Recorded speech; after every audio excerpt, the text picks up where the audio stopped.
এনিভাৰ 24 চাই থকা প্ৰতিজন দৰ্শক মই স্বাগতম কৰিছোঁ। মই এতিয়া উপস্থিত আছোঁ বৰপেটা ৰোড আঞ্চলিক বন বিষয়াৰ কাৰ্যালয়ত আৰু আচলতে মোৰ পিছফালে যি দেখি আছে আচলতে এয়া কোনো শ্ব'ৰুম ডাম্পাৰৰ শ্ব'ৰুম নহয়, আচলতে কোনো ধৰণৰ গেৰেজ নহয়। আচলতে এখনৰ পিছত এখন অবৈধভাৱে কি যিহে চালানবিহীন আচলতে ডাম্পাৰ জব্দ কৰিবলৈ সক্ষম হৈছে বৰপেটা ৰোড যিসমূহ বন বিষয়াৰ লোক আছে। আৰু এই ক্ষেত্ৰত যিহেতু মোৰ কেমেৰা সহযোগী দেখাব দিম, ইয়াতে আচলতে অবৈধ কাঠফলা মিলৰ পৰা আদিকে কৰি আচলতে যিসমূহ ডাম্পাৰ অবৈধভাৱে যি চালানবিহীন আচলতে ডাম্পাৰ ধৰিবলৈ সক্ষম হৈছে। আৰু এই ক্ষেত্ৰত মই যিহেতু এতিয়া বৰপেটাৰ বন আঞ্চলিক কাৰ্যালয়ত উপস্থিত আছোঁ, এই ক্ষেত্ৰত মই আচলতে ৰেঞ্জাৰৰ সৈতে মই কথা পাতিবলৈ চেষ্টা কৰিম।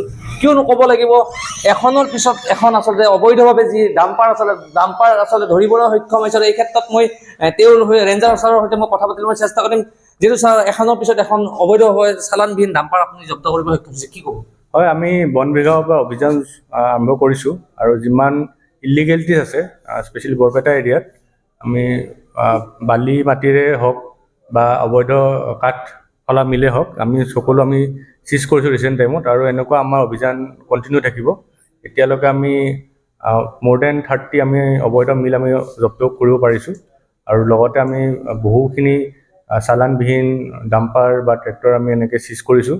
আমি কালি দুদিনৰ ভিতৰতে আমি 5-6খনমান ডাম্পাৰ আমি এতিয়ালৈ অলৰেডি চিজ কৰিছোঁ, আৰু আমাৰ এইটো অভিযান আমাৰ কণ্টিনিউ থাকিব। আজি কিবা ৰাতিপুৱাৰ ভাগতো ধৰা হৈছে?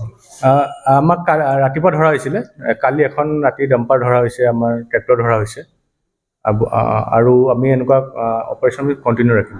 আগলৈ যিমান চালানবিহীন ডাম্পাৰ চলি থাকে আমি কণ্টিনিউ ৰাখিম।